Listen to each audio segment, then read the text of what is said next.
5 number गुणधर्म है अदिश गुणनफल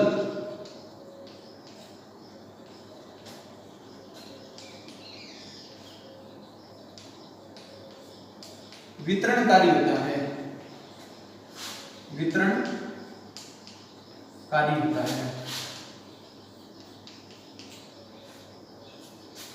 यानी जो डॉट प्रोडक्ट है या फिर स्केलर प्रोडक्ट है वो डिस्ट्रीब्यूटिव प्रॉपर्टी का पालन करता है।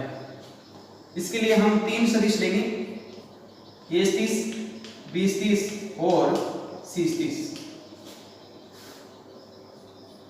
हमने एक अदिश गुणनफल इस प्रकार परिभाषित किया, B और C30 को परस्पर जोड़ दिया तथा इनको जोड़ करके A30 के साथ इसका डॉट प्रोडक्ट करवाया, यानी अदिश गुणनफल करवाया। तो ये जो वैल्यू होती है वो इसके बराबर होती है A30 dot B30 plus A30 dot C सदिश, यानी A30 का डॉट प्रोडक्ट B30 और C30 को जोड़ करके करवाएं, यानी B30 और C30 को जोड़ लें और उसका डॉट प्रोडक्ट किसके साथ करवाएं, A30 के साथ करवाएं। तो ये जो मान है वो A30 को B30 के साथ डॉट प्रोडक्ट करवाने तथा A30 तथा C30 का परस्पर डॉट प्रोडक्ट करवा करके जोड़ करने के बराबर होता है। इसे कहते हैं डिस्ट्रीब्यूटिव प्रॉपर्टी, यानी अदिश गुणनफल है वो वितरणकारी नियम का पालन करते हैं, यानी अदिश गुणनफल वितरणकारी होता है।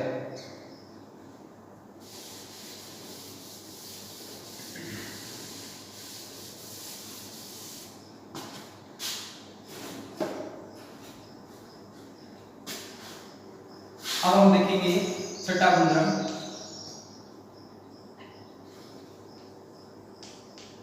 दो सदिशों का घटकों के रूप में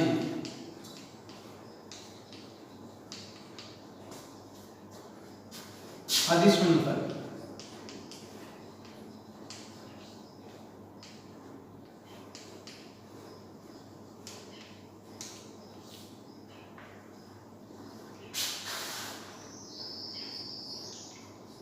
A30 को हम घटकों के रूप में कैसे लिखेंगे?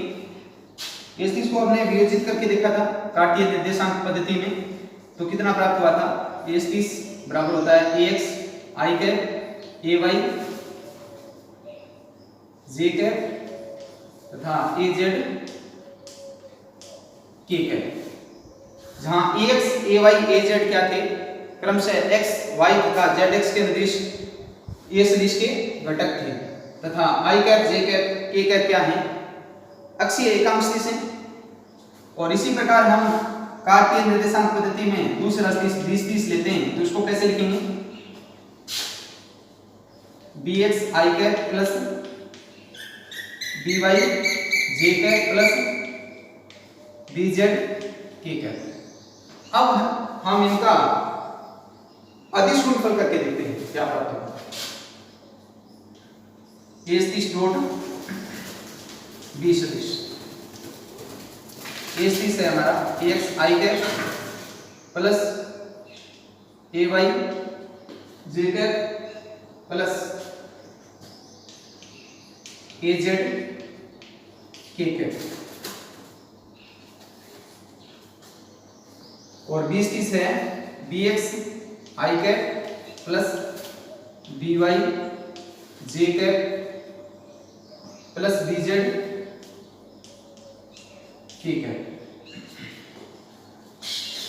अब हम इसका अदिश गुणनफल करेंगे, पहले इसका मल्टीप्लाई इसके साथ करेंगे तो क्या प्राप्त होगा? ये देखिए ये तो अदिश होते हैं, क्योंकि किसी सदिश के जो घटक होते हैं वो क्या होते हैं?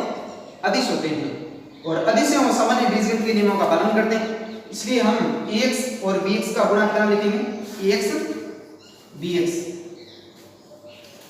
और ये सदिश है I कैप और I कैप क्या है? सदिश हैं, तो बीच में क्या आ रहा है? डॉट प्रोडक्ट, इसलिए क्या लिखेंगे? I cap dot I cap, और फिर इस टर्म की गुणा करेंगे इससे, तो क्या प्राप्त होगा? ax by I cap dot j cap, और इसकी गुणा इससे करेंगे तो क्या प्राप्त होगा, ax bz I cap dot k cap, और फिर गुणा करेंगे इसकी इन तीनों के साथ तो क्या प्राप्त होगा, ay bx j cap dot I cap plus ay by